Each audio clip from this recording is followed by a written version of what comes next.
listen up. All you ever asked for is an opportunity. You got it today. Where else would you rather be than right here, right now? The Rockpile Report with Buffalo Bills season ticket holder Drew Gear. Be aggressive. You have literally nothing to lose. You're a borderline football team. If I don't keep laughing about this stuff, my teeth are going to turn around and devour my brain. The Bills make me wanna.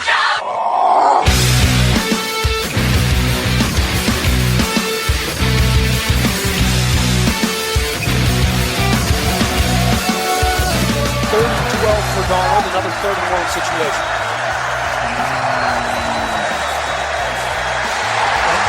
Darnold taking down Malik Jackson, the Tennessee Volunteers there.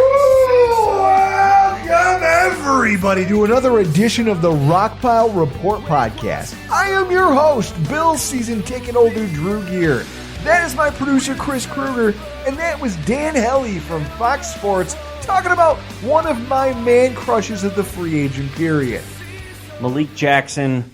I don't know. I can't wait till we get into that. But Sunday we had our first official of many Sundays to come of absolutely no football, and my weekend was quite boring. But Sunday I woke up and I was like, you know what? Sabres are playing at 3. I'm gonna go to Doc Sullivan's, my favorite watering hole, and watch his hockey game. And then, like, mid-morning, I'm on Facebook, and I see Doc Sullivan's. Oh, we got a private party. We're not opening until 3, which is great for me because number one anxiety is talking one-on-one to a woman, face-to-face. Number 2 is walking into Doc Sullivan's alone and seeing that every spot at the bar is taken. So the fact that they open at 3 due to a private party, this works in my favor. I get there at, like, 3:05.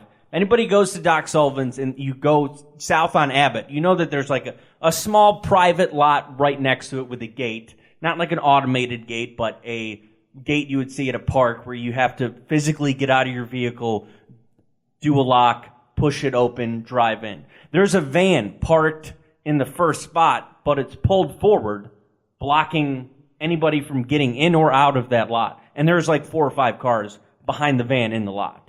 I'm in watching the Sabres game happen, and I'm at the end of the bar, and I can hear somebody is wanting to leave, but they parked in that lot from the private party, and I just know the bartender's coming to me. He's coming around the whole bar, like, oh, hey, did you drive a van? And, oh, no. Hey, you guys drive a gray van? He gets to me, oh, hey, do you drive a gray van? Dude, do I look like I drive a van? I have a Mohawk.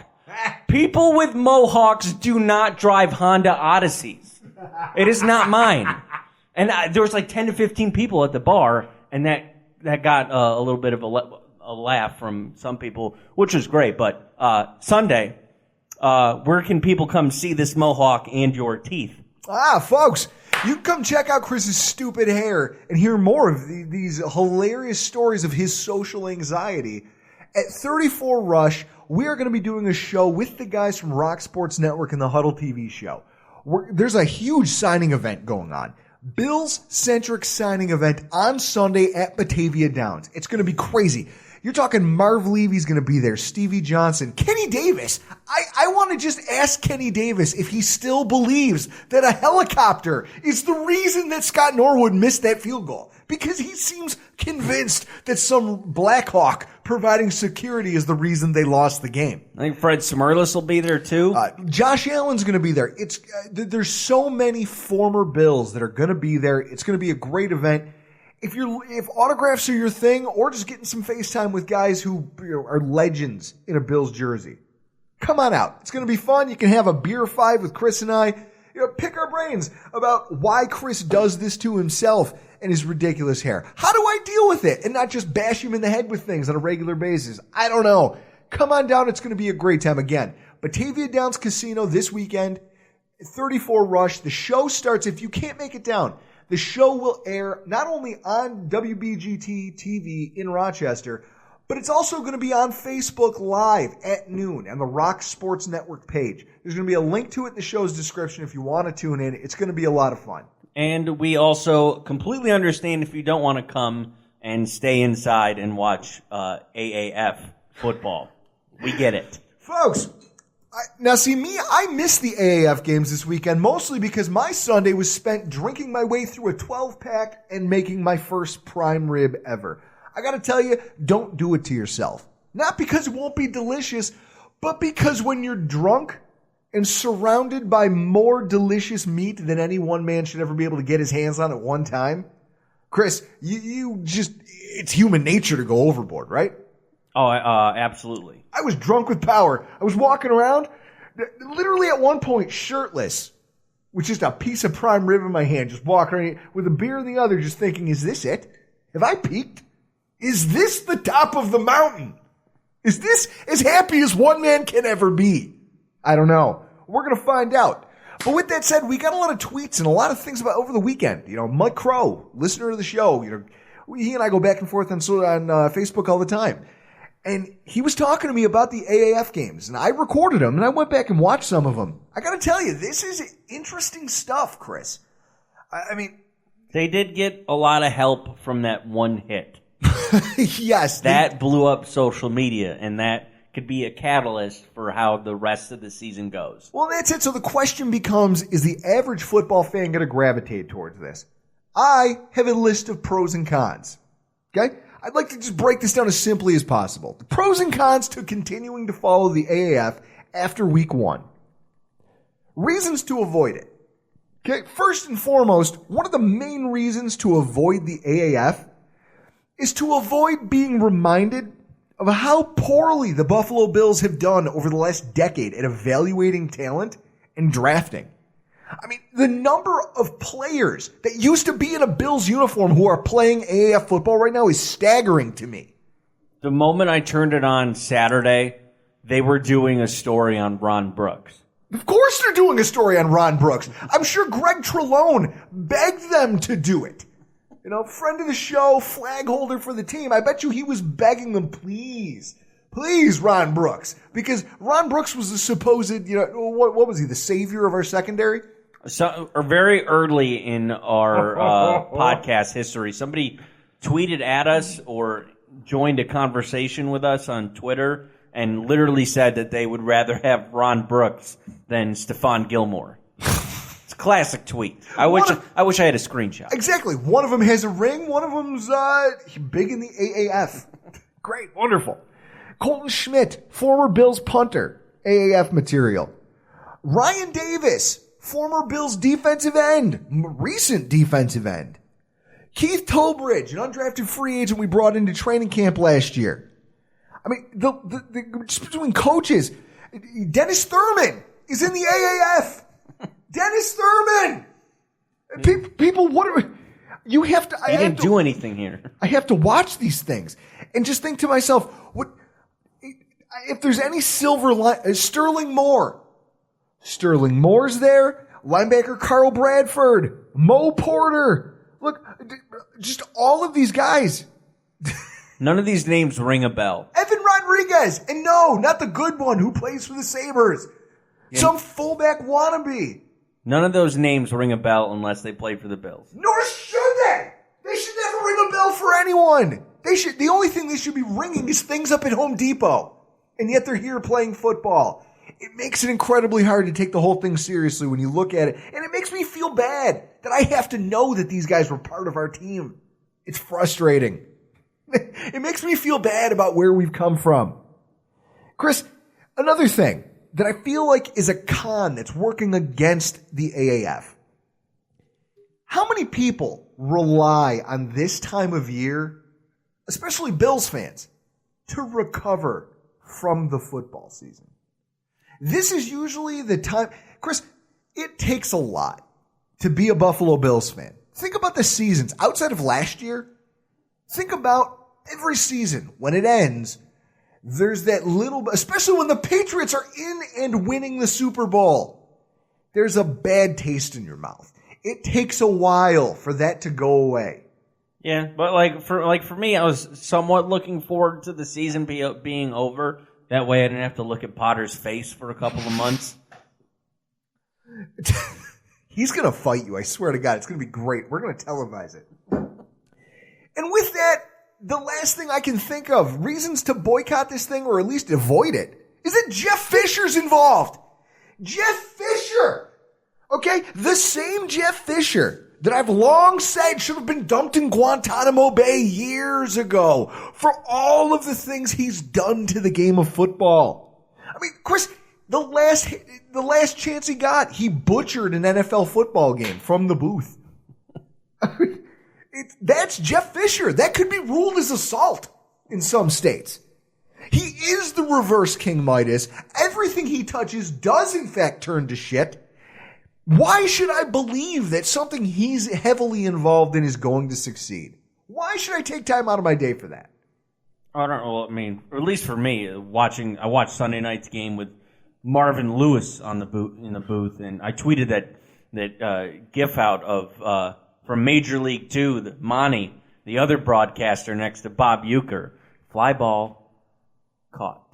That is the level of intensity that we're talking about, folks. What is the entertainment value of that? Yeah, he was not entertained by anything that happened on Sunday. He was so boring. I'll tell you what did entertain me. Okay, I've got a few reasons that fans should maybe give this a chance. You know, you're going to look at the pros ledger. First of all, it's refreshingly transparent for a football game. And it expedited the game that I'm used to watching between college football and pro football, this was new. This felt good. You know, you watch plays happen and there's no downtime, or at least limited downtime. It was fun. It flowed. It felt like to me, watching an NFL game and then watching the AAF was like the difference between watching an NHL hockey game and then watching a Bandits lacrosse game. I mean, is that a fair comparison? Yeah. This was loose. It was fast-paced. I don't know. It had a whole different vibe to it that just felt like old school football used to. No kickoffs and the extra points. I love that. I love it because, I mean, not to hate on anything that our special teams units provide, but isn't this a useless part of the game by this point? You've gotten rid of the wedge. Now you're making touchback rules that are forcing pretty much everything to the 25-yard line. Just start it at the 25-yard line then. Give them the ball like a college at a specific OT, yard. like a college OT. Just start at the 25. Just start it there.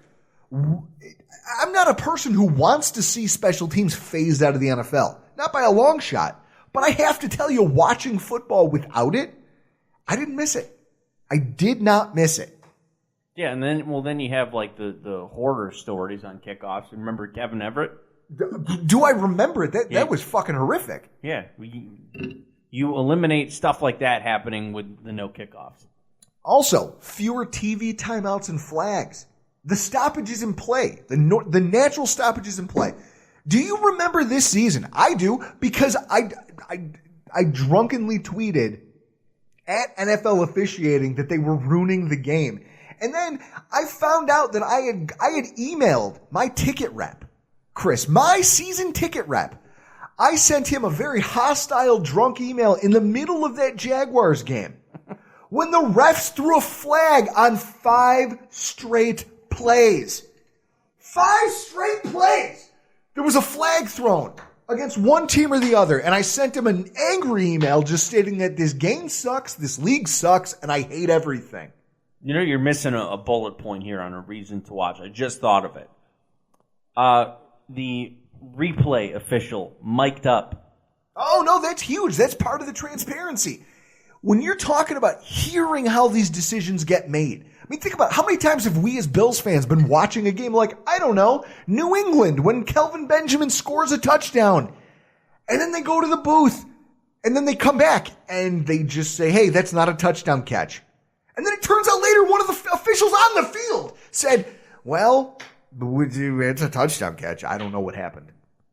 Now you get to see what happened. You get to see what goes on behind the scenes and what kind of decision-making goes into this process. Yeah, and you get to hear their thought process on it's what incredible. They think of the play. It's refreshing to watch. Another one of the things that I like about it is that if it gets the proper support, okay, first of all, it's not a competitor. This is the one thing I think the AAF has going for it, is that it's not posturing itself like a competitor to the NFL.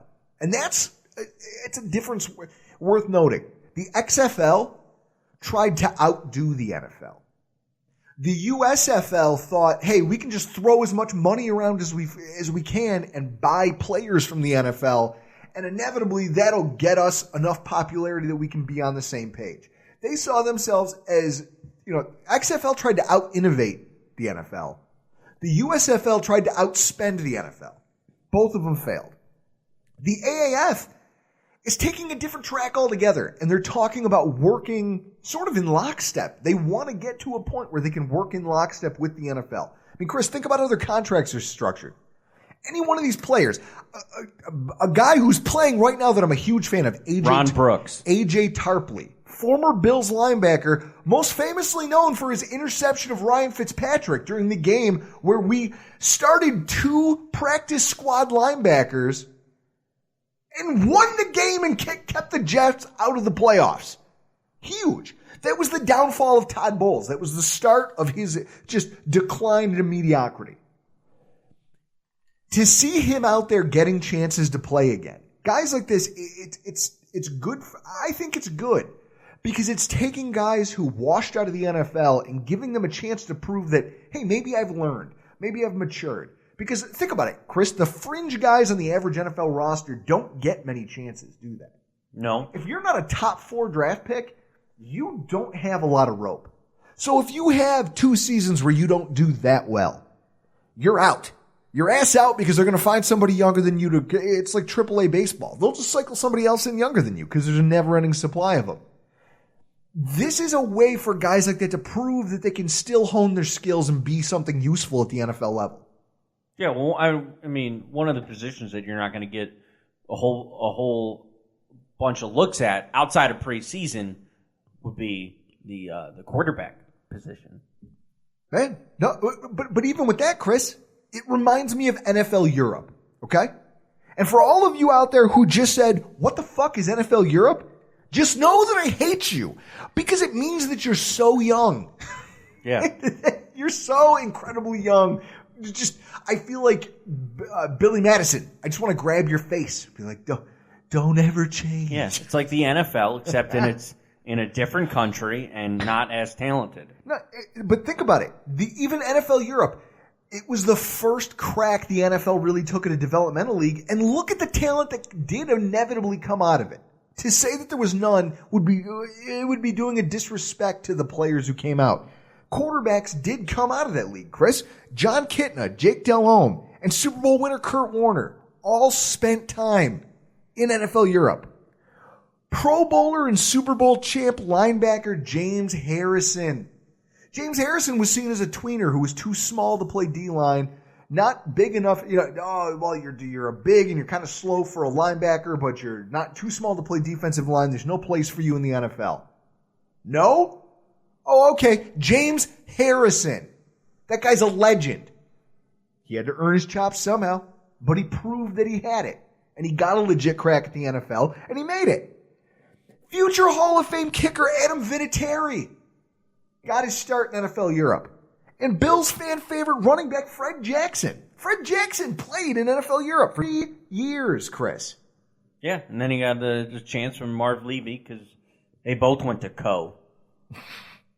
At the end of the day, if this league gets the support that it needs, it could very likely become an alternative feeder system, a way for guys who got their first crack at the NFL, or maybe even didn't get the first crack at all, to prove not only to work alongside NFL coaches. That's the thing I like about this league. NFL caliber coaches are the only people who are allowed to be hired as head coaches because they want to. They didn't do that in the XFL, and they didn't do that in the USFL. They hired anybody who they thought would take the job. The AAF has come out and said that they want to protect the sanctity of what they're building by holding a standard. You have to have an NFL background in coaching in order to be considered a head coach for their league. Because they want to make sure that the guys who are signing up to play in it are getting the tutelage that they need to someday maybe get back into the NFL. What does this thing run? 8 weeks, right? 8 weeks. 8 weeks? Up to the draft. That seems kind of perfect because just before the draft is when you report for OTAs. So It's good to be in that small window of February and March where we have no football and you're literally in your off season and you have a chance to show NFL teams what you're made of to get signed after the season and still make it to OTAs relatively on time. Guys, if none of that is enough to get you to watch this thing, how about this? You get to watch Christian Hackenberg make the Jets franchise look even dumber for believing that he was worth a second-round pick. I mean, he started and he went into this game bumping his gums all week about how, oh, wow, we found a mechanical flaw in the way that I play and I've corrected it and I think that my best football's ahead of me. His team lost 0-26. He got pulled after going 10 for 23 for 87 yards and had a pick. Actually, I'm not even mad. That's amazing. You're playing against guys who weren't even in organized football probably 3-4 weeks ago. How the fuck do you do that badly after being drafted in the second round? McCagnon, you have some explaining to do. I probably, like the rest of our listeners, probably want to hit you in the knees with a lead pipe. Nobody says your team lost 0-26. You always go big score first, losing score second. Guess what? I want to punch you in the face right now. I'm on this side of the microphone, so I get to do what I want. I'm Captain Picard on this enterprise. I run this ship. And folks, there is no telling how funny the Christian Hackenberg saga is going to get from here. That alone should be worth tuning in for. All right. Onwards and upwards. We hit you guys with this week's Bills news update.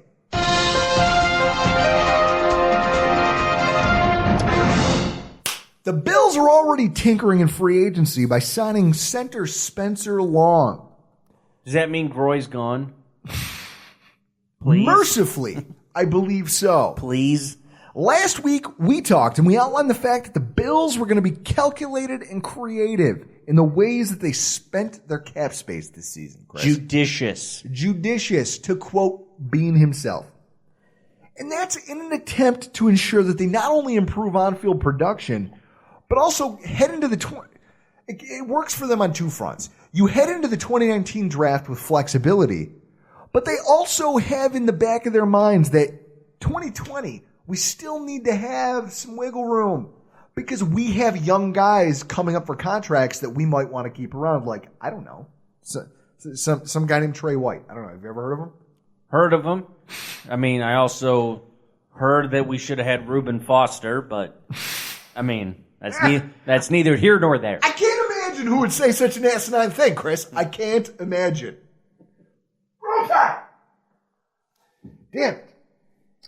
Well, on Tuesday, the teams took a step towards that goal by announcing the signing of former New York Jets and Washington Redskins center Spencer Long. Now, I'm not familiar with the player at all, or at least I wasn't until yesterday. But I did myself a service by going over to Turn on the Jets film room to check out the breakdown that friend of the show, podcaster and blogger Joe Blewett over at turnonthejets.com put together on Spencer Long last offseason when the Jets signed him to be their starting center. I learned a lot, and there's going to be a link in the description. I would urge you guys to go check it out. I mean, Joe does great work with these breakdowns because he shows not just, hey, I'm a fan of this guy or my team just signed him, so I'm going to show you the positives. He does a pretty fair job of illustrating who the player is, who he can be, strengths, weaknesses, what his limitations are, and giving you a visual representation through clips of his play that you can kind of break down and watch for yourself.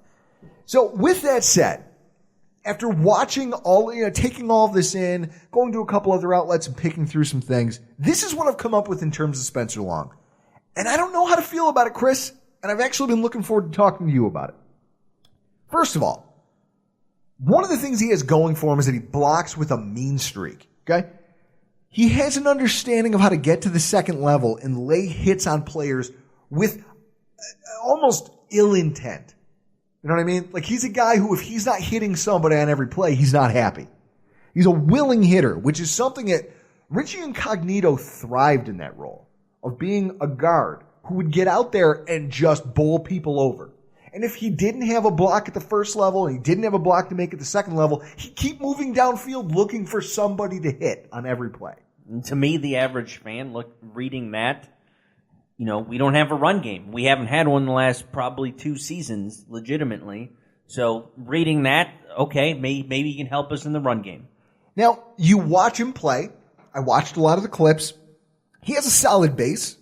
Even when his mechanics broke down, his just strength allows him to still be functional as a pass blocker, which, as we watched Allen scramble for his life through the first part of the season, you know that that's going to be important. You know what I mean? His ability to hold the pocket together for that kid is a huge part of what this team needs. He has that even when his mechanics break down. He still is a strong enough guy that he can just anchor down and at least delay without holding a nose tackle. A lot of the footage on Turn on the Jets article was going up against Fletcher Cox, who happens to be one of the more dynamic interior defensive linemen in the NFL. Yeah, he's pretty good. So, I've heard of him. Exactly. And if you know his name, then that says something right there. And I guess the other thing that I see is that he has an intelligence to him in terms of how blocks set up, how combination blocks work, how to move off of one block and hit a second block on the same play. That's how he's got an aptitude for this thing as far as run blocking goes. And even in pass protection. If he doesn't have a man to block, he's going to immediately latch on to the guy that he thinks is the biggest threat and help overpower him. With that said, that's great when you're working just in the pivot as a center. Chris, when LaShawn McCoy was enjoying his best seasons here with Buffalo, what was one thing that we just kind of noticed again and again and again throughout the course of film breakdowns, throughout the course of statistical review? This game thrived when the running backs got to the edge of the defense. There was a lot of just design counters, a lot of sweeps, a lot of plays that involved pulling centers and pulling guards. And that was great because Richie Incognito and Eric Wood had the athleticism to do that, right? Yeah, I think I still have a video on my phone of Rich against Tampa 2 years ago, Richie getting injured, and then they had to insert Deion Dawkins at guard, and he just pancaked somebody, pulled around to the left side, pancaked somebody, and I think McCoy picked up a first down. So that was when we were paving the way for McCoy. The problem with a guy like Long is that when you watch him play, slow hips and slow feet are the name of the game with him. You watch him. There's a couple clips in this breakdown that show him. I mean, it's like it's like he's trying to run on the beach. That's how much slower he looks than everybody else around him. Or like you trying to run on actual ground. Oh, you scumbag. Ultimately, when you watch him, what you see is a guy who's very powerful. When you have him operating in a short space, his flaws start to begin. I mean, he doesn't have top flight lateral speed. He's going to struggle if you ask him to block anything more than forward, which is kind of to the detriment of the skill set of our running backs. And Chris, not for nothing, significant injury here. His history with injuries cannot be understated. And he can't, last season, if you ask any Jets fan out there, he had an ankle injury, but tried to play through it all season and just couldn't. He couldn't anchor. He couldn't do anything properly. He was a liability for them for a large part of the season. How much does he weigh? I mean, you're putting all that weight on that ankle. You just got to sit out a month. They kept starting him, and he couldn't play through the injury. Well, that's why Todd Bowles don't have a job. He's missed one game, at least one game in every single season of his career. He's missed 10. He missed 10 games in his last season with Washington, and then got hurt early on in the year with New York. So he's probably 2 years removed from his best football. Now, maybe he's healthy. Maybe he comes in here and he shows us a little bit of upside. Maybe this team coaches him up. I don't know. I don't know what to expect, but when you take all this into account, Chris, what you get, I mean, I've seen all kinds of reactions on social media from Bills fans. You've got people who think it's the greatest thing since sliced bread that we got to steal. You got the people who are just incensed by it. The ones who think that this is such a stupid move. He's been injured for 2 years. He's going to continue to be injured. Yes. And then you've got people who just don't give a shit. And I don't know where to fall along that spectrum. I really don't. I mean,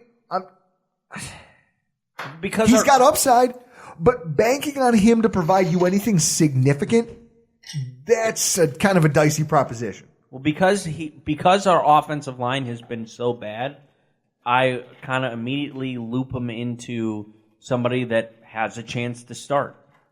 Okay, but with that said, now we just talked about this last week on our show, talking about offensive free agency. We underscored the fact that we spent $12 million on our entire offensive line last year. That's not up to NFL standard. Yeah, and what is he making now? Well, now he's making a 3-year deal worth an average. I don't know the exact breakdowns yet because Spotrac doesn't have them. But it's a 3-year, $13 million deal, which averages out to about $4 million a year. Upwards of that. For a player who might only have the upside of a backup swing tackle guard. He could be your primary backup, and that's fine. If his job is to come in here and take Vlad Ducas's spot as your primary backup. I'll take you as that's replacing Ducas. And this is my point, though. You're paying $4 million for this guy, and what I see here when I see this is the team hedging their bets. Some people will tell you this is a smart move. Hey, we're going to hedge our bets. We're going to get a guy with the upside of a starter who may not have to start if other things in free agency and in the draft fall our way. That's all well and good, but you're spending $4 million a year on that guy. Groy cost you $2. Russ Bodine was costing you $2 million a year. But don't you have to overpay a little bit to get people to play in Buffalo? Is that not an accurate statement? It is, but damn it. I mean, I'd like to think that at this juncture you maybe didn't have to make that move. I don't think people were banging on the door. No one was beating down Spencer Long's door, which means the team targeted him. They wanted this guy. I don't know why exactly. I mean, again, there are smarter people than me over there running the show at One Bills Drive. Yeah, and plus free agency don't start for, I think, literally a month from today. Free agency starts, so we're going to have more signings. And Chris, the way, if I could sum this up with an analogy, the way I view this signing is literally like, okay, I'm you, okay? I've got my stupid mohawk. I've got a dad bod. I'm working out, though, and I think I'm going to get in good enough shape that by March, I'm going to be able to go out there and start asking out sevens. I'm going to be able to go out there and start for you, let's dial it back a second. I'm going to have the self-esteem where I can maybe talk to, a woman, regardless, a woman point blank and period. Well, you said a 7. Are we talking like a standard 7, a Buffalo 7? Buffalo 7. Buffalo 7. But just on the side, I'm going to line up like 5 Tinder dates just in case. I'm going to get some Tinder dates going just in case. Just in case I fail miserably at this one vital part of my offense that I need to rebuild, I'm going to go out and I'm going to get me a Spencer Long on the back end. Just in case I have to fall back on it.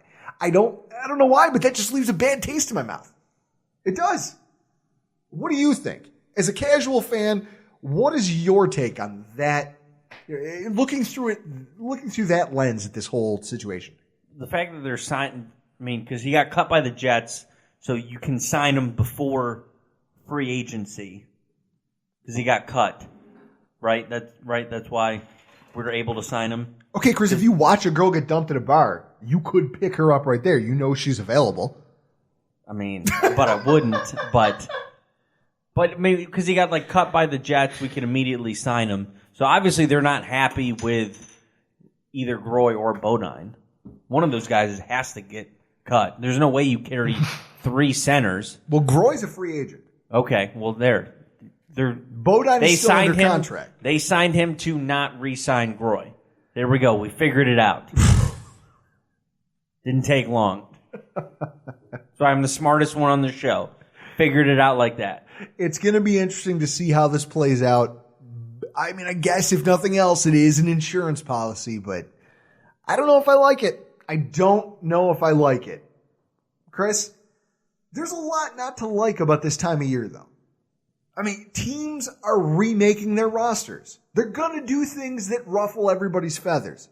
Last week, we spent a lot of time on the podcast talking about how the team, not just, here's the, folks, for those of you who aren't familiar with our show on a year-to-year basis, I'm not the guy who will sit here and tell you, hey, dude, I'm not going to talk to you about, well, here's a bunch of names I want the team to sign. And I'm going to take the big names, I'm going to talk, I just feel like there's a lot of lazy conversation around free agency itself. But you have been pretty good in recent history with free agents that we signed. I have been. You've been, but not the draft. That's why we get people on for the draft. But free agency, you've been surprisingly good at the Bills should target said player. Here's why, and then they perform. Well, and here's what, but here's why. Because I'm a fan of breaking down the philosophy of free agency. What does your team want to be? How does it want to get to its inevitable goal with what it has at its disposal? This has probably been the most exciting offseason for that I've seen in the last 4, 5, 6 years, Chris. Because we have so much money? Because we finally have money to spend. But with that said, the GM says he's not going to be just, hey, I'm going big game hunting. Judicious. And I like that, which makes this that much more interesting because it makes you work a little if you're sitting in my chair right now.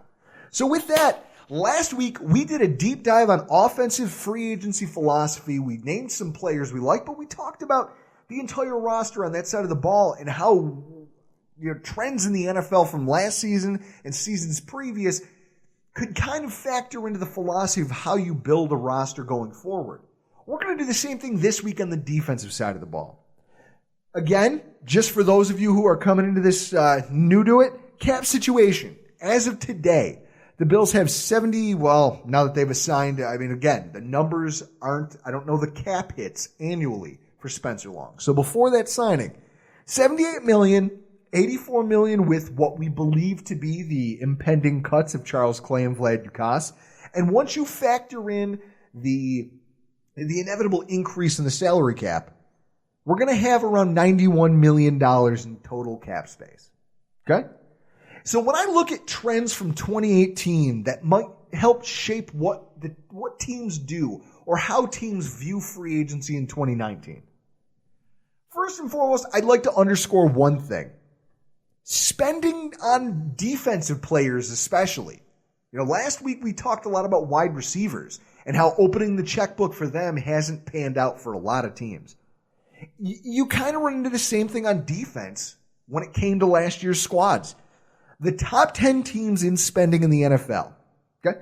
5 of them, as far as the top 10 in cap space percentage allocated to the defense, made the playoffs.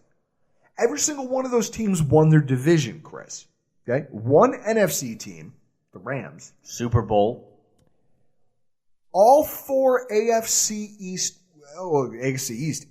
winners were in the top 10 in spending on defense. That's the Kansas City Chiefs, the Ravens, New England, and Houston. Okay? Only 3 of those top 10 teams in cap spending actually finished in the top 10 for total defense, though.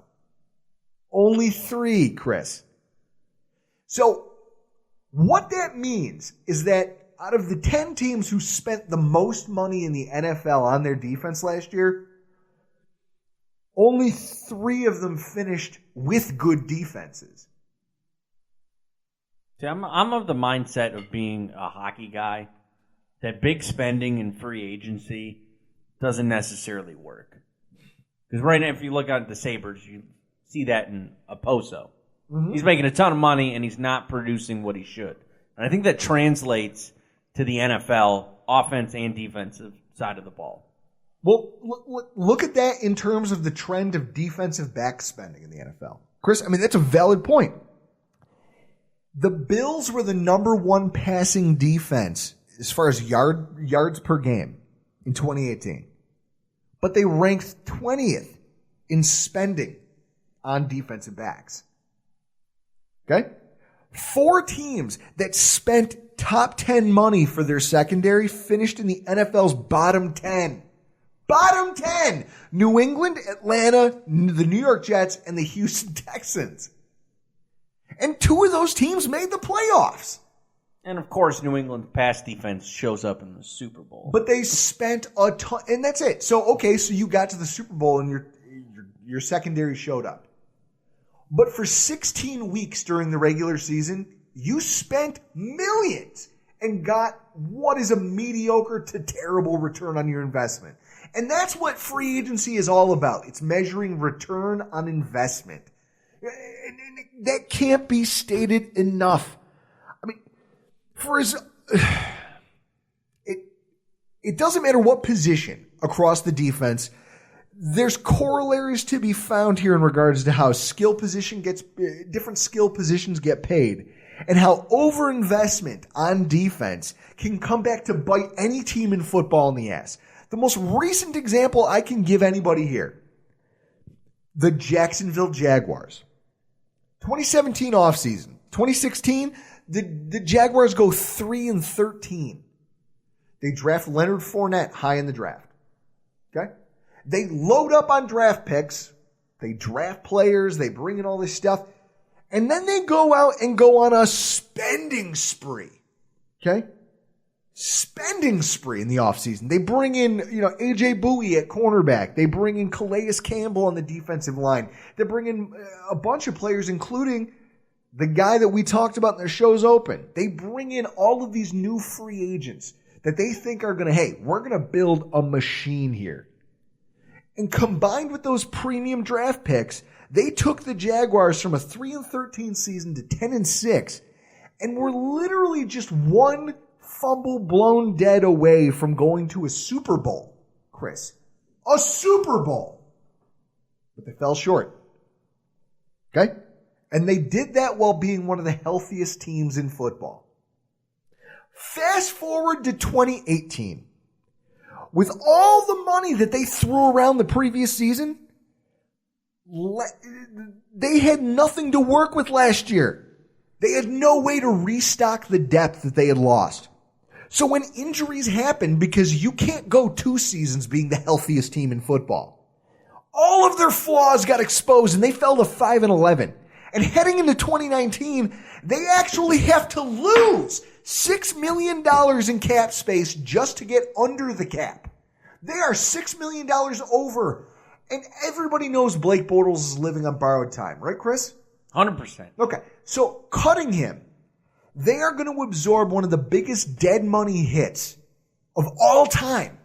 It might be the biggest dead money allotment for a single player in NFL history if they do in fact cut quarterback Blake Bortles and go a different direction in the draft.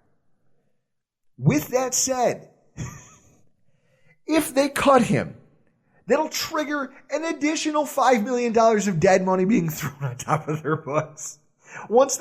Regardless of what other offsetting moves, when you offset the cash that he's set to make, the cash he counts towards their cap because of his new contract versus the dead money, they're going to move to $11 million over the cap. That's before free agency. That's before it starts, Chris. I mean, you're talking about a football team that will be coming off a 5-11 season that doesn't have a pot to piss in or a window to throw it out of, and a head coach whose only answer to his team's struggles is to throw everyone around him under the bus and wolf down baloney at a rate never before seen by man. Wow! My mom's the only other woman I've ever known who could take a sandwich like that. Chris, that's not a place I want to see the Buffalo Bills. Ever. Not ever. No, so somebody's got to get a Coughlin there, a calculator. He's in a lot of trouble. And that's the thing. Everyone's told me for the last few years, when you hire a football president, you need the Bills need a president of football operations because they need a football guy in the building who's going to oversee. Who oversaw this shit? Who was the person who co-signed this? Because they should be fired too. Whoever allowed the GM of this team, whether it was Coughlin, whether it was whoever their GM is, I don't know his name because all I ever hear is Coughlin.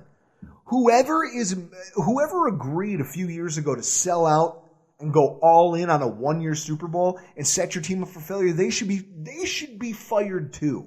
And it's things like this that when I look at it and then I hear people yell at me about how the Bills screwed up by not having a football guy running everything like a president, I shrug and I say, you know what? dumb franchises are going to do what dumb franchises are going to do.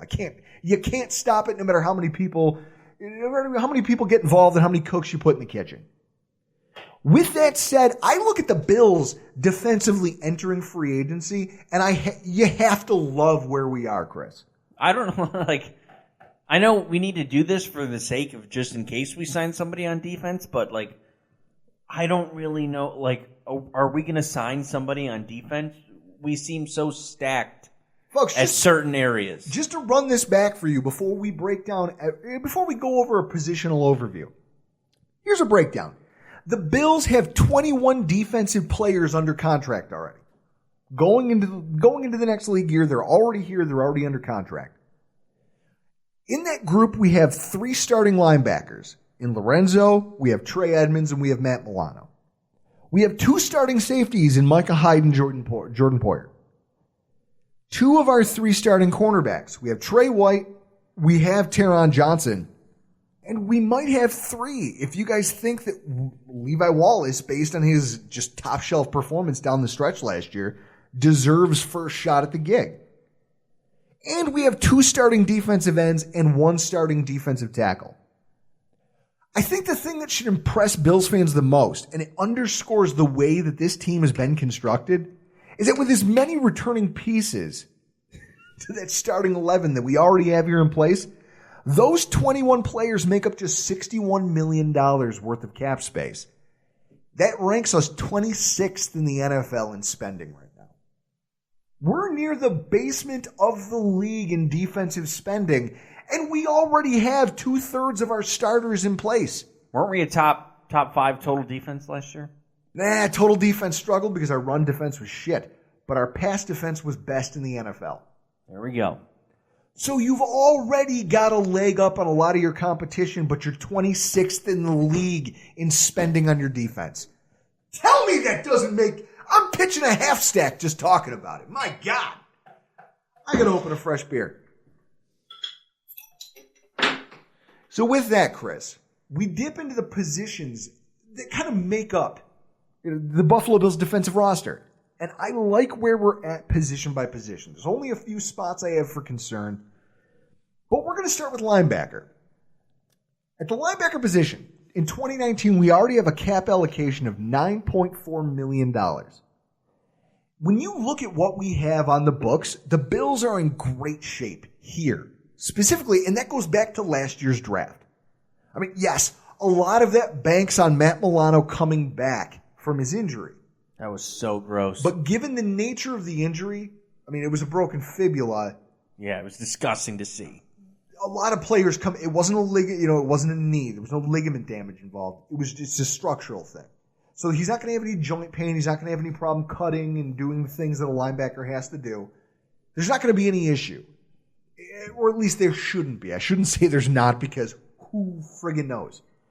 But with that said, linebackers with similar injuries don't have there's no high percentage of noticeable decline. So where we sit right now, you have to like this.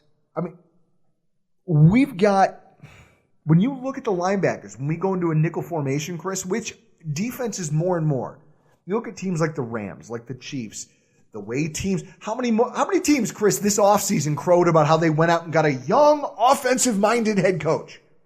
You know what a lot of those systems are based off of? Sean McVay? A lot of multiple wide receiver sets, a lot of spread concepts that come from college. You know how you fight that? Nickel and dime defense.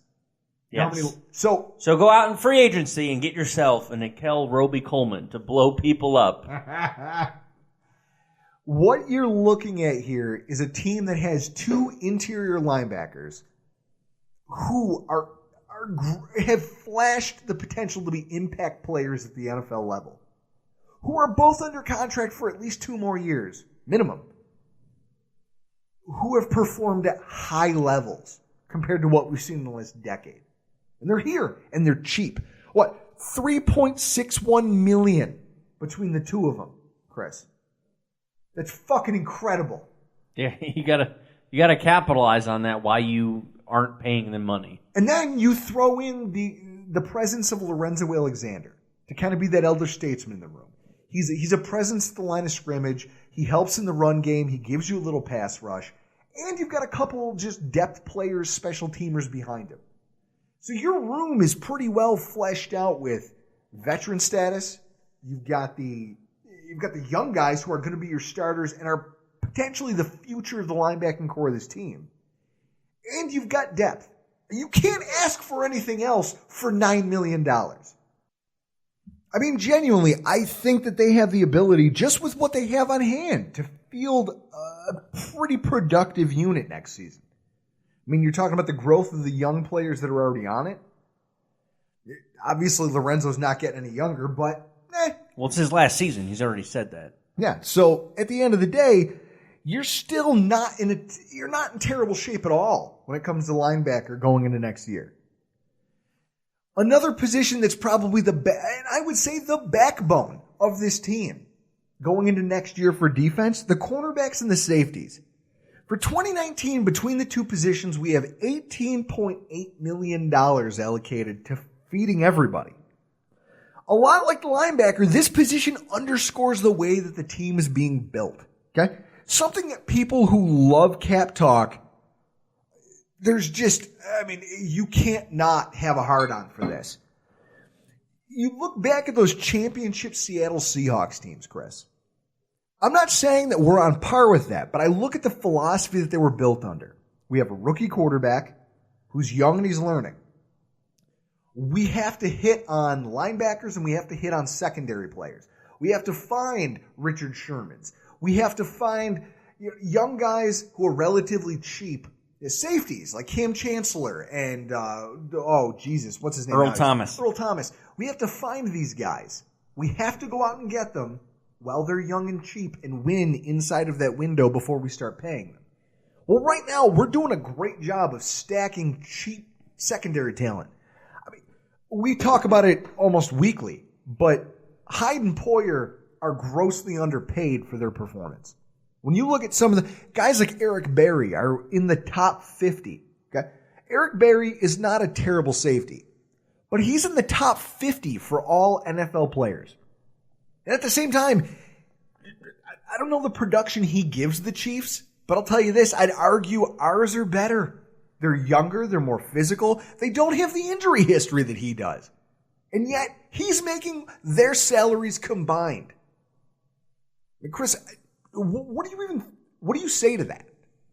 I mean, I look at our cornerbacks, the fact that we have Trey White, Teron Johnson, and Levi Wallace all on rookie deals, but what Levi Wallace is he was unsigned, undrafted free agent. I mean, I would say of any position on the football field, you can never have enough corners, but the fact that we got what seems to be 3 legitimate starters. And the thing is, it couldn't come at a better time because when you think about what free agency is going to be this year, this is a shallow class in free agency. I mean, Ron Darby, former Buffalo Bill, he is the top. We traded him away. He is the top cornerback available on the free agent. Behind him is a guy named Darqueze Dennard. I know. I just collectively heard you all go, who the fuck is that? What? The only reason I know him is because he's the guy who intercepted Joe Flacco during the Bengals game that sent us to the playoffs while I was taking a piss. That was the game that convinced me that I had to stay in the bathroom. Oh, yeah, I remember that. That was the play. I was like, holy shit, I went to take a piss. Dennard picked him off. Dennard never picks anybody off. And you had to stay in the bathroom. And I stayed in the bathroom. And you didn't have your phone either, so it's extra worse. This class is a mishmash of aged players with up and down seasons in free agency at the defensive back position. So the Bills have been smart to mold this group. And it's a kudos to the coaching of Frazier and McDermott that they can find these guys and just coach them up into their schemes. I feel like if you're going to sign a cornerback in free agency, it's literally a depth signing at this point. Oh, well, that's exactly it. That's all you should be trying to accomplish at this position. Because anything else, I mean, that's just overkill. That's just overkill and unnecessary spending. But I like the way that we're currently constructed. And I like the way that this comes at a time when the free agent market is not primed to help out a team who's looking for a free agent cornerback. I mean, think about it. The Patriots might have landed the last quote-unquote big fish at cornerback in free agency without having to trade away anything. The last completely unrestricted free agent signing that was a big splash that made a difference was probably Stephon Gilmore. Outside of him, the last 2 years, it hasn't been a whole lot of traction. So this comes at a good time for the Bills, and we really are set up nicely. Now we got to talk about a position I'm less than comfortable with. Defensive tackle. 2019, we already have $13.6 million allocated towards our cap. And a lot of that comes from one player. The strength of the defense last season was obviously in its abilities to stop teams from passing the ball on us with consistency. Okay? But we did not, we were terrible in the trenches, Chris. I shouldn't say terrible, but we finished with the 16th best rushing defense, and we were 26th in sacks. Okay. But we still spent $32 million on the defensive line. And in our front seven, I guess, essentially. The average that teams spend at the defensive tackle position was just $9.5 million, and we spent $13.7 with Kyle Williams and with Star Lotulelei and with Jordan Phillips, and that didn't get the job done. We weren't stout against the run. We didn't do well in the trenches against most offensive lines. We struggled a lot. And that's why we had a lot of close games against teams that ran the football. And against teams that passed the ball short and then could get blockers out in space onto our linebackers, they crucified us. Chris, the Ravens game. The first 5 games of the season, I remember last year, we just again and again and again pounding the table talking about how nobody's testing our safeties now that they know that they're both Pro Bowl caliber guys back there. And instead they're dinking and dunking in front of young linebackers, knowing that their offensive linemen are going to beat our defensive linemen out into space and provide blocking. That's it. And that's how teams crucified us early in the season. It was frustrating to watch. I'm looking at this defensive tackle group, and I'm just saying, you paid a lot of money, and what did you get for your return as far as holding up an offensive line? We got painfully mediocre results last year, and we've already spent the same amount, Chris, that we spent last year when we had Kyle Williams on the roster. Except right now, we only have one bona fide, quote-unquote, starter, and that's Star Lotulelei. Oh, I thought you were going to say Harrison Phillips. And he's good for what? 2 downs? He's sure. He's a space eater who can take up blockers against the run. He's not a dominant interior presence against the pass. He brings you nothing in terms of pass rush. But we've spent the same amount of money as we did last year. Already. Based on what I read on the draft, it seems like the draft is where you should take a defensive tackle and not in free agency.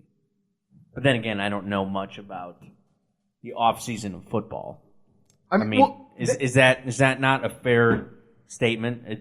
That's a question. That's a fair question you could ask because there's a couple different approaches to this.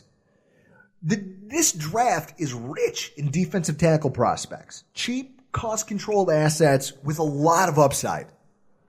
You could also look, if you did want to dabble in free agency, there are a number of veterans that you could go out and get on 1 or 2 year deals so that existing developmental prospects still have time to grow inside your system and you're not tied to them long term.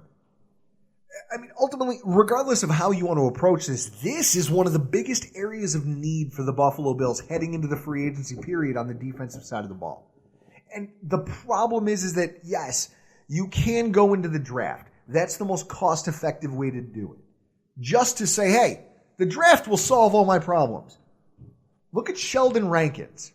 I know, Chris, you don't know who I'm talking about because you... No, when you say Sheldon, I was like, Richardson? At least you know somebody. At least you know names. See, you're coming around to this, Chris. I love it. Cheers. At least I know a Sheldon. I didn't say, oh, Sheldon, Big Bang Theory. So... Sheldon Rankins was taken in the first round by the New Orleans Saints. He got hurt this year in the playoffs, and they say that that's part of, their whole loss to the Rams, whatever. At the end of the day, it took Rankins 3 years to finally become an impact player. But he was thought of very highly coming into the draft where he was taken. So there's no guarantees that these players that you take to play in the trenches for you, your big uglies, they're big physical kids, but most of them are in their early 20s. They're not ready yet to go up against 27, 28, 29-year-old career centers in the NFL. It will take them a while to acclimate, or at least it takes a lot of them time to get there. Even some of the recent success stories, Fletcher Cox, it took him a while to really become the Fletcher Cox that is now a household name. Gerald McCoy. Gerald McCoy was not what he is now when he first came out of college. He was good, but he wasn't great. So saying that a first-round draft pick on defensive tackle is going to fix this and it's going to fix it cheap, that's not a guarantee. And that's not for a team that has such a gaping hole in the middle of its defense. I don't think that's a smart way to approach this, Chris. And so that brings us to the last position on the defensive line. Defensive end. Chris, you probably still remember. Did you live here at the time? The last time that the Bills dug deep and went into free agency and went and got the biggest fish in the pond at defensive end in Mario Williams. Did you even live here then? I had just moved here my first off season, and I was working for a company installing ATMs and doing the bank software portion of it. And I specifically, this will always stay with me. I specifically remember still having T-Mobile was my cell phone carrier. That's what I had in Atlanta. T-Mobile only worked literally in Buffalo, in Rochester, in Syracuse, in Albany. It was a Thursday. I was driving back from Albany doing a bunch of installs at a bank in Albany, and I was trying to listen to GR on my phone, and I got out of Albany into Schenectady, and it just went to 3G, and I didn't have the bandwidth to listen to GR live, and I'm like so mad. I'm like driving. I'm like, pedal. If I get to Syracuse, maybe I can hear something. Like, pedal to the metal. And plus it was nice outside. I remember that. Oh, we better sign him. We better lie to him. Like, oh yeah, it's like this all the time in March. I was working for M&T Bank at the time, and we were in a meeting regarding bank-wide security.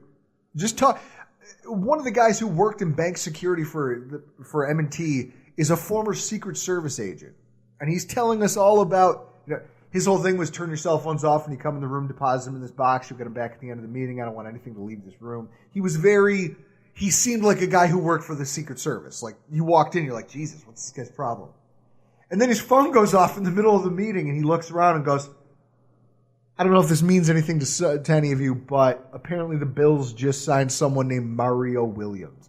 And my boss and I, who were in the meeting together, just high-fived. Like one of those 80s TV show, like jump and high-five with your heels in the air. Like it was a moment. Like Bill and Ted, Excellent Adventure. Exactly. High five. And it didn't pan out the way we thought it would. And it did leave us holding the bag in a lot of different ways. So with that said, I look at where we are today at defensive end. 2019, we already have $22.7 million allocated towards the defensive end position. Now, when I take a look over the philosophy of what it takes to sign different positions, last week we talked about how pretty much all free agent wide receivers got overpaid for their production. Only 3 wide receivers who switched teams last year hit 1,000 yards. Whether it was trade, whether it was free agency, it didn't matter. None of them performed, and a lot of them made millions of dollars. Defensive ends fall into the same category, Chris.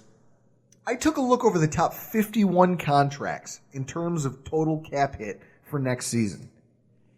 8 defensive ends and pass rushing outside linebackers. Okay? Now that's counting number 51, J.J. Watt. That's why I expanded the list.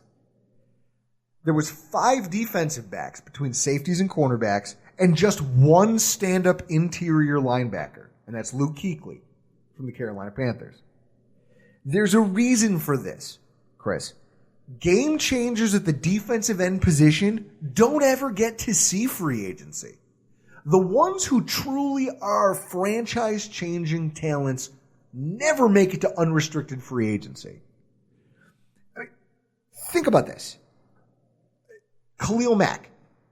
The Khalil Mack situation is a perfect way to frame this conversation. When you are a premier talent, you are a franchise-changing pass rusher, you have value. You can't let go of that. No, but here's the thing. If you don't want it, it carries so much value now. Looking back at it, the Houston Texans were stupid for ever letting Mario Williams hit the free agent market. They should have traded him before the deadline. That's what any smart franchise would have done. Okay? Now GMs seem to be much more active in the trade market. I mean, we've seen it with our own GM. Brandon Beane, that guy's a riverboat gambler. He doesn't give a shit. He moves and wheels and deals. He doesn't care. That's become kind of a norm now. Whereas before, the NFL trade deadline, Chris, by comparison to the hockey trade deadline, teams in hockey are constantly churning their rosters if they get the opportunity. In football, it's rare. Yeah, in hockey, at least when I was in college, I would literally make sure I had no class or was not working trade deadline day, and I would sit in front of the TV for 9 hours and watch that. You don't get to do that with the NFL. No, because there's no reason. Because most of the time, there's nothing happening. But now GMs have smartened up and they've realized franchise-changing pass rushers don't grow on trees. And when they do, they have so much value that we can get richer just by letting them go. Look at what the Bears gave up to get Khalil Mack. He is going to be one of the highest paid players in football next year. Okay? Top 25 in pay. And they gave up premium draft picks to get him. That's what it takes now to get truly franchise-changing players. Otherwise, what are you doing? You're spending a ton of money on also-rans. These are guys that their franchises are letting go because they know nobody else wants them. Or at least nobody wants to give them anything for them. Which means they're not worth that much. I'm happy the Bills didn't make a move for Khalil Mack. I shouted it down on this podcast and I'll say it again. It was a stupid decision. I think the Bears made a stupid decision because in 4 years when they need to sign rookies, and they've got this 3 years, we'll call it. And they've got this money on their books. It comes down to when however long his max contract is and when they have to sign Trubisky. Yeah. That's what it comes down to. And so, with that said, when you look at the Bills and the way our roster is constructed and our needs, that was the last thing this team needed. And I'm happy I stick by we didn't need that. But that being said, the defensive end position, there's just not a lot out there. There's not. Or at least not anything that I'm interested in. So, when you look at what we have a starter in Jerry Hughes, and then we have a rotation going on at the left defensive end position between Shaq Lawson, Trent Murphy. Neither one, they're both under contract still. Neither one really, you saw Shaq Lawson start to come on at the end of last season. Maybe he endeared himself enough to the coaching staff that they're going to give him another run at becoming a starter. I don't know. Trent Murphy, maybe they're hoping that another year removed from the knee injury. Now that he's confident that his knee's right, maybe he'll be a little bit more aggressive. Maybe they'll get what they paid for in him in the first place. But at the end of the day, we already have 3 guys under contract who are good enough. We made it through last season with them. Yes, we didn't see the sack numbers we thought we would. But when you look at the draft and the way everything's coming up, Chris, I just can't fathom spending a ton of money at that position. I can't. We have 3 guys already who can play at an NFL level. Yeah, they're all decent enough, and you still got Shaq Lawson on his rookie deal. So I'm not a fan of spending money at that position right now. If you did, it would have to be for depth. And so that brings me to where you look at the marketplace itself and guys that we think make for good free agent targets for the Buffalo Bills. First of all, this draft makes the defensive marketplace just weird. Weird. First time I've seen it in a long time because this is the first time in a few years where the draft is so heavy at the top with top-flight defensive talent. I mean, there's a strong class of interior pass rushers and run defenders at the defensive tackle spot. Defensive ends are going to be plentiful in the first 3 rounds. And there's going to be a whole boatload of developmental linebackers out there. I mean, think about it. We got Matt Milano in the 5th round. He's rounding into form as a decent linebacker. Yeah, you hated that pick. I hated the pick. And look at him now. There's going to be a lot of developmental linebacker talent in this draft too. So front 7 needy teams are going to be looking around saying, well, I don't know if we can bid with everybody in the market, but this draft is chock full of it. So if I'm cap strapped, it doesn't matter because I can fix my problems. I don't have to get creative. I can fix my problems in the draft. Meanwhile, the teams that think they're just that one player away, they may go out there and go all in on some of these big name players that make up these defensive positions. You don't want to get into a bidding war, Chris. Not like that. No, I don't want the Bills to get in a bidding war on anybody on defense. No. So with that said, I mean, like I said earlier in the show, I don't want to be the guy who comes out here and just talks about all the, here's the big names that are on the market no, because it's lazy. I'm sorry, it's lazy. It's horseshit. I've seen enough blogs and nonsense, bullshit, clickbait, just going around out there on the internet. I want to bring you what I think. With my research and my knowledge of football, these are the guys I think, not that we're going to sign them, but I think if they wanted to, the philosophy of how we're building this team fits, and I think it's right. And I want to start off with players that I have zero interest in. Boo this man!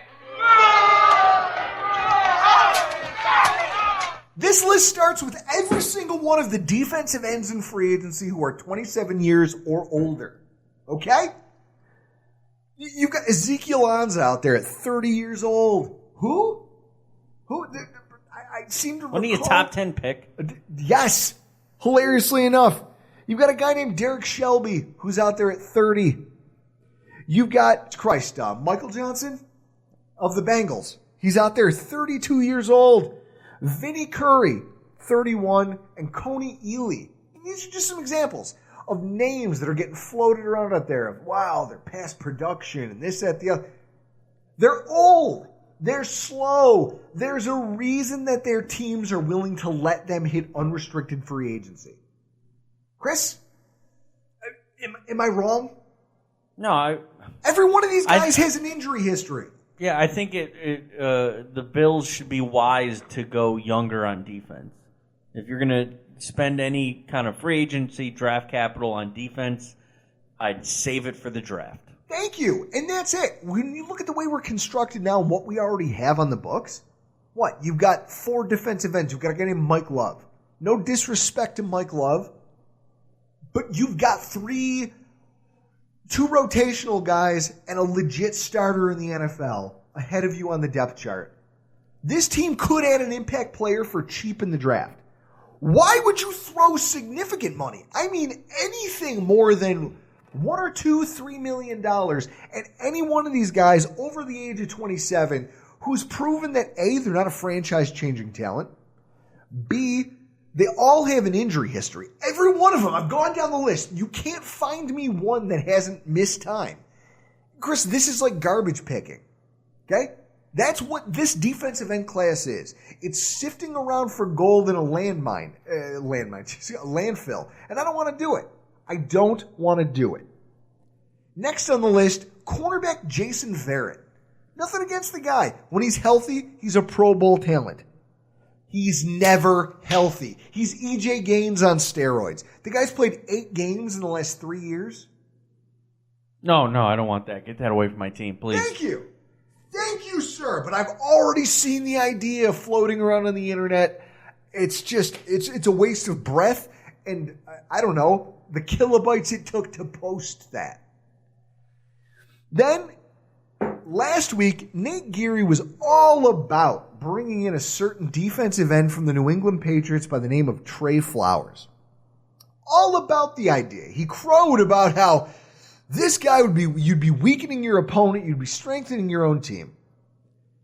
I'd like to say that I differ in opinion, sir. I look at this guy and I say, okay, he's a defensive end linebacker hybrid. So he's a tweener. So he's already got a knock against him. You're not big enough to really be a true hand-in-the-dirt defensive end. You're too big to be an outside linebacker just out there in space. You've already got that working against you.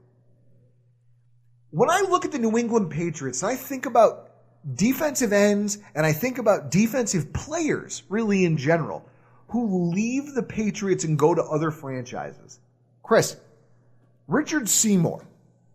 He'll go down in history as one of the greatest Patriots probably of that era. And Mike Vrabel. I'm very confident that New England got a first-round pick for him. I agree. I believe, if my memory serves me, they got a first-round pick from the Raiders. Yeah, they traded him to the Raiders and got a first-round pick. And then Mike Vrabel, coming off, again, another long-standing positive career with the Patriots. Went to the Chiefs. You know what the two of them have in common? They did absolutely dick when they left the Patriots. Do you want to know why? Bill Belichick makes water out of wine when it comes to the defense. We saw it in this last Super Bowl. The man literally, you think back to the Super Bowl with the Bills versus the Giants. When you need it, he is probably going to go down as one of the best head coaches of all time, but I'd argue he should also get the moniker of best defensive coordinator of all time. Chris, would that be a stretch? No, not at all. And for sure, it was a first-round pick from the Raiders. Okay. Just Googled it. So with that said, when you're talking about a guy who's 26 years old, who's only ever been used in this specific, this defense is unorthodox. You never know what it's going to be. I've often referred to it as the Spartan phalanx. You know what I mean? It changes shape, but it's always there, and it's always, when they need it to be impervious, it becomes impervious, except for, the Super Bowl against the Eagles. Doug Peterson and Nick Foles were the only two who found a way to just completely blow the defense off the map. But with that said, they changed the shape and the style and from week to week to week of what their defense is. I don't know that this guy, Trey Flowers, fits anywhere in the NFL to match up with his production. As soon as he leaves Bill Belichick's tutelage, I don't know what his value is, but I know what he's going to be paid. Spotrac is Spotrac.com. For those of you who are new to this, they're a website that evaluates cap hits. They keep cap history. They track all this stuff for you. Go check it out. They're already estimating that his annual salary is going to fall between $14 and $15 million a year on the free agent market. Oh, yeah, no thank you. What did we just get done saying about franchise-changing pass rush talents? They don't get to leave. If he's hitting the market, you'd be stupid to pay him $15 million because it means that Belichick knows something you don't. On the flip side of that, there are a lot of players out there on the market that I think could make this team better and could really help us going forward into the draft.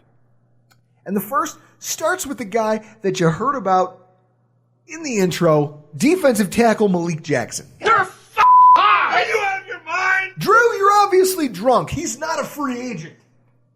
I get it. That's probably what a bunch of people are thinking who've spent time poring over the lists of current free agents. Hear me out. Remember what I was just saying about the Jacksonville Jaguars? How they're in desperate need of cap relief?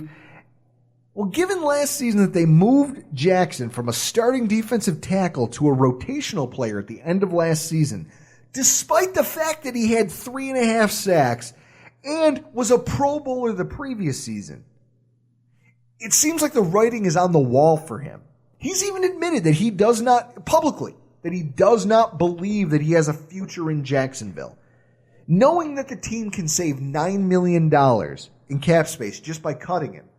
I mean, he's not stupid. His agents have had conversations with him. Look, you were a Pro Bowler a year ago. You played well this year, but now they're trying to see if they can live without you. Why? Because they fucked up. Because they fucked up and signed some Ben Roethlisberger lookalike named Blake to this fat contract, and now, because they're idiots, they have to save face and cut him. You're going to pay the price for that, Malik. You are. He knows that. He's making it known that he knows that. With that said, I look at Malik Jackson, and here's what I see. He's 29 years old. He is everything that a defensive tackle group like ours. I mean, think about it. Kyle Williams, when he was in his prime, still needed a guy like Marcel Darius to kind of help him hold. When we were the cold front. You remember those years, Chris? Oh, yeah. So we beat the Packers. You had to have dynamic tackles. Both of them had to be firing on all cylinders. Now you've got one guy who brings no pass rush. You've got who knows what behind him. No one knows what these guys are going to be. I look at Malik Jackson, and here's what I see. I see durability. He's 6 straight seasons. He's been available for all 16 games. Do you know how rare that is for a defensive tackle?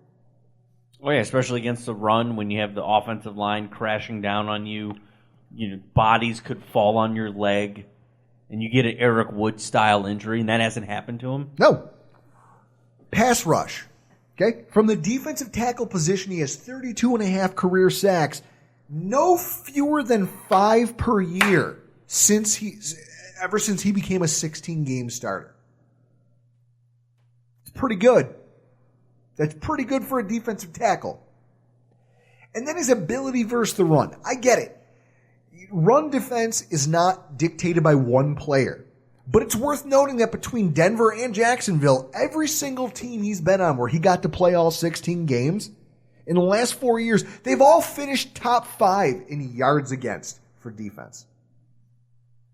Chris, for a team that has been mashed on the ground and who doesn't have a ton of pass rush, a signing like this, yes, it may cost more than some of the other names that I'm about to mention and some of the other names that exist out there. And certainly it's going to cost more than drafting a defensive tackle in the first round. What kind of contract would you give him? I don't care. That's my point. If I was going to spend money anywhere, here's where I'd throw it. Because this is what I see. I want a dynamic remake of this defensive tackle group. I mean, you want to talk about our linebackers being more successful? It starts with keeping them clean in a 4-3 defense. That's how they're supposed to operate. In order to do that, you have to have talent in the trenches. And as we talked about with Sheldon Rankins, he's just one example. I could come up with 5 more. There is no guarantee that a first-round draft pick is going to step into the team and, they're going to step onto the field and just become a game changer from day one. A signing of this caliber, even if it's to a 2-year deal for big money, would give us the future flexibility we're looking for, but also allow us to be kind of shifty when it comes to the draft. We're not pigeonholed into taking that. Remember what Bean said, he will never draft for need. If we don't address this position and do anything dynamic, we have to draft a defensive tackle, which is exactly what Bean said he will never do. This would be a signing that would address that need. It would give us 2 legitimate starting defensive tackles with another player behind him that's kind of developing still, who can fill in, and then who gives a shit what you do with the 4th? I don't care. So if you were to sign Malik Jackson, would you still draft one in the middle rounds? You still could, and that's the thing. And because it's deep, you get value then? Exactly. And now God, I'm so smart. It gives you the flexibility to do something like that. I mean, I tell you, for those of you out there, this, to me, he's my big fish in free agency. He's the guy that if I'm spending money anywhere, it's right there at the defensive tackle position. Now, there's other defensive tackle prospects out there. If you wanted to go a little bit cheaper route, here's 2 that I'm looking at. First off, Jordan Phillips. He played well in a reserve role for the Bills in 2018. And on the flip side of a Malik Jackson signing, he would come with a caveat. If you see the Bills, mark my words, Chris, I'll make a Seagram's bet with you. If the Bills re-sign defensive tackle Jordan Phillips, that underscores the fact that they are committed to taking a defensive tackle in the first round of the draft. So if we re-sign Phillips, we take a DT at 9. Or yes. Trade back and take one. Yes. See, I'd probably agree with you on that. And I say that for these reasons, Bills fans. That would mean that we have 3 roster locks under contract. Star Lotulelei, Harrison Phillips, and Jordan Phillips. And only one of them is a bona fide starter, which means you still have to find another dynamic player at defensive tackle. Otherwise, what are you doing here? Last year, you saw what happened when you got subpar defensive tackle play. Your linebackers couldn't stay clean. I mean, yes, they'll get better as they get older at gap assignments and things like that, but you need to control the line of scrimmage in order to win that fight and to stop getting gashed on the ground and stop losing games the way we've lost them for the last 2 years. If you sign Jordan Phillips, it means that you're essentially punting to the draft at the defensive tackle spot. That's what it means, at least in my mind. Mark my words, I think I'm right. I don't know. I think if that's the move this team makes, I'm going to be sorely disappointed. There's another name out there, though. I think one that might make a little bit of sense. You gotta follow me on this one. Defensive tackle Henry Anderson. Okay? Previously cast as a defensive end and a defensive tackle from the New York Jets. He played in their 3-4 defense. He was drafted by the Colts. They treated him as a defensive end. But he's over 315 pounds. He tried to lose weight in order to play outside defensive end, but they just couldn't make it work in a 4-3 scheme. So they traded him away to the Jets, who immediately told him to bulk back up, and they kicked him inside. Last season, now he's older. He's 28 years old. At over 300 pounds, he is a star waiting to happen. I say that it depends on where he lands, the defensive scheme he fits. But I just look at what I'm seeing on paper from the kid. He's always been great against the run, but last year he had 7 sacks as an interior defensive lineman on the New York Jets, whose front 7 wasn't impressive. And Chris, we played him twice. Did they scare you with anything that they brought? No, because one of those games. No, because they didn't have Adam Gase yet. Yeah, Adam Gase, the defensive line whisperer. The thing is, you're talking about a guy who's been miscast, and then they finally found an interior role for him, and he got better. I feel like you could take that a step farther. Remember what happened with Kyle Williams? He played in that 3-4 defense, and he was an interior defensive lineman, and he tried to play the 5-technique defensive end. And when that didn't work, they went back to a 4-3, and he immediately started flashing again, making plays, tackles for loss, quarterback pressures. When you can take a guy who's proven that he can be disruptive in a 3-4 defense, he'll thrive in a 4-3 because it's closing everything in. It means that instead of trying to maybe have to account for 2 to 3 blockers per play, sometimes he might only have to take on 1. And if he's proven that he can get that many, 7 sacks and 48 quarterback pressures last season. If he can get that taking on 2 blockers at once, imagine what he could do if you shifted him inside in a 4-3 defense with decent defensive end play.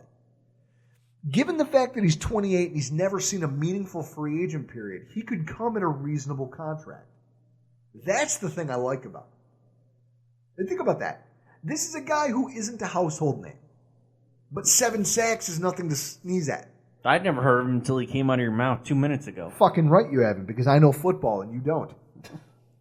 I mean, the thing I like about it is it gives you more cap flexibility, and it gives you a player with upside who doesn't cost you as much as the Grady Jarretts and the Sheldon Richardsons of the world, who are both going to be, what are they, defensive tackle 1 and 2 in this free agent class. They're going to command top dollar. You could get production similar to that from a pass rush perspective for a fraction of the cost. Then you look at the secondary. Now, you and I just got done talking about this, Chris. There's not a lot of work you have to do here. But as we learned last year, until Levi Wallace came on, we had a gaping hole at cornerback 2. Oh, that's right. He quit at halftime. Fucking right, he quit at halftime. And then I won a wing challenge based around his failures.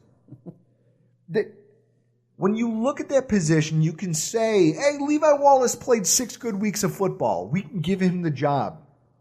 I don't like that idea. And I don't think the coaching staff does either. Chris, think about how often they've deferred to veteran players. all the time. It's like a reoccurring theme in Buffalo. It doesn't just happen with the Bills. It happens with the Sabres, too. So when you look at that, it's almost guaranteed that they're going to kick the tires on a bunch of different guys this offseason. One that I like, cornerback Marcus Sherrills, formerly of the Minnesota Vikings. There's a lot of reasons to like this. He's going to be 30 next season.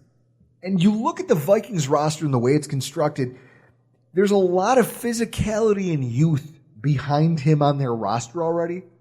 And he's kind of lost his touch as a punt returner. So those were his primary duties. Now that he's not able to be as physical as a cornerback, his coverage skills are still there, but he just doesn't have it as far as man defense. Which, because the Vikings like to play such a physical brand of football, they do play a lot of man. They'll play zone, but they prefer to play man coverage on the outside. He's kind of lost his value there. So they're probably going to look to the youth on their team, and he's not going to get picked up next year by the Vikings. So with that, he's going to hit the market. And what I see, though, is a guy who he's known for his coverage chops, and he played last year, just $1.4 million was his salary. Okay? On a reasonable deal, even if, Chris, as you said, we have to pay a little bit more, on a $2 or $3 million contract, a guy who has a proven track record of productivity at the cornerback, outside cornerback position, like Marcus Sherrills, long tenured starter. I like that guy as a guy on this roster on a team friendly deal, $2-3 million a year, even if we have to triple his last season's salary. Because I bet you, Chris, he stuck around in Minnesota specifically because he thought, like a lot of us did, that they would be playing for a Super Bowl. Yeah, that seems about right. I mean, they were preseason favorites by some people. You're going to pay him a little bit more to get him to come here. But what's that $2-3 million when you've got 91 to spend? On a 2-year deal, you're bringing a veteran presence in there to back up Levi Wallace in case he regresses, in case he's not the guy we think he is.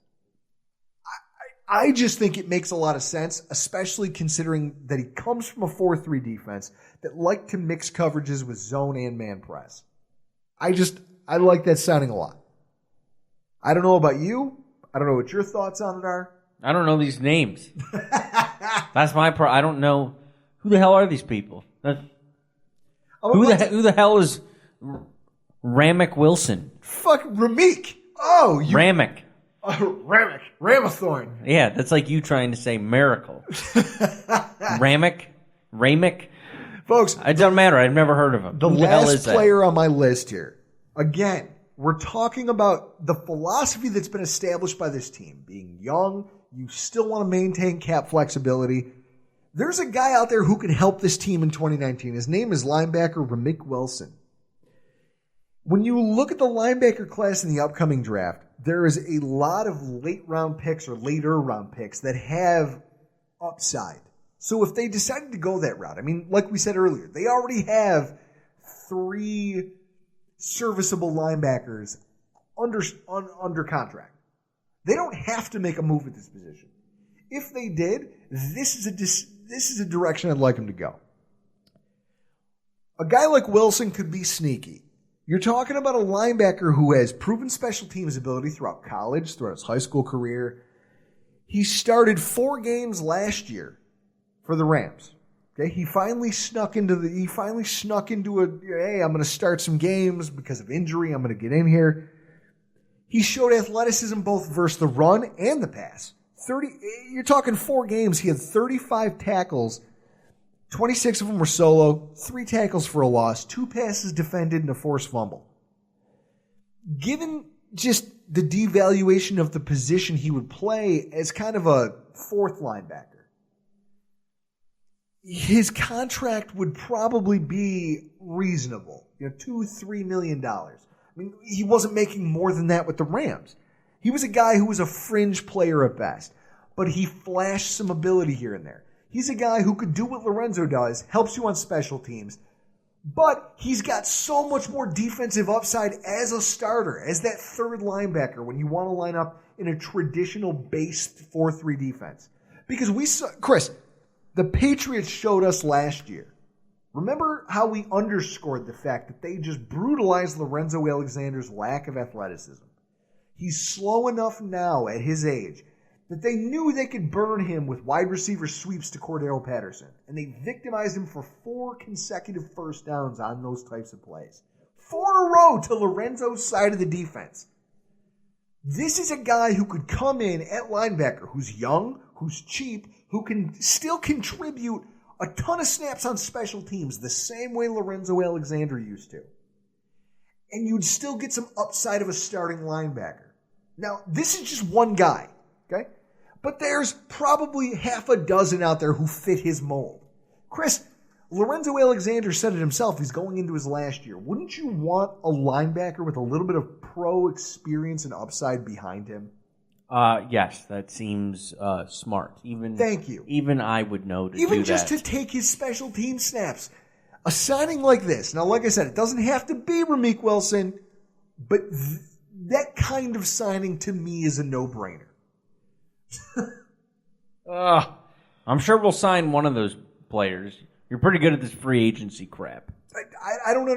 You don't know the draft. I look at philosophy. I look at philosophy and what makes sense, what's cost effective, and what helps the team going forward.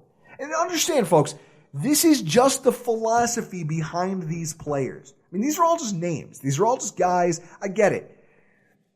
They could sign a number of these, any manner of player. But it's this idea that I've developed over watching how they're building this team and what I see with our cap and where we are in terms of draft capital and where the different classes fall between the free agent classes and the draft classes. I mean, it makes it hard. Taking all this in, I guess the underlying theme here is that it makes it hard for me to justify any sort of huge swing for the fences on defense. Chris, we talked about it last week. The offense is going to need a massive remodeling. Exactly. That's where you'd want to put all your money, is on the offensive side of the ball. With that said, there's still work to do on defense, and if you make the right moves, not all the moves, but the right moves, you could take this team and legitimately, you hear the players say week in and week out, we think we're building something special. We think we're on the verge of being a contender, and a lot of people laugh. If this front office makes the right moves this offseason, we could be right there on the doorstep. I don't know. It's been done before. We'll have to wait and see. We got a month to wait. It's brutal. Chris, once again, tell the people where they can meet us this weekend. Legends and Stars, Batavia Downs. That sounds just like the dude. And I know earlier we said Fred Jackson signing, but apparently on their website, legendsandstars.net, it says, due to certain circumstances beyond our control, he'll be signing on Saturday instead of Sunday. So we go to a list of players coming on Sunday: Steve Christie, Kenny Davis, Marv Levy, Fred Smirlis, Tasker, Steve McMichael. If you have any WCW apparel, bring that. Tino Martinez, if you're a baseball fan. Stevie Johnson.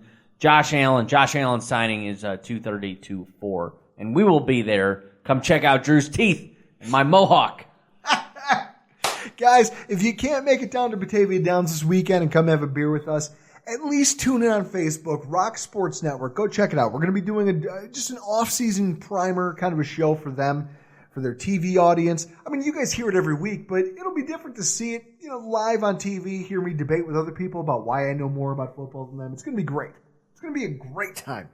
Guys, we got to go. Thank you so much for coming and checking this out this week. I'm Drew Gear. That's Chris Kruger, and this has been the Rockpile Report.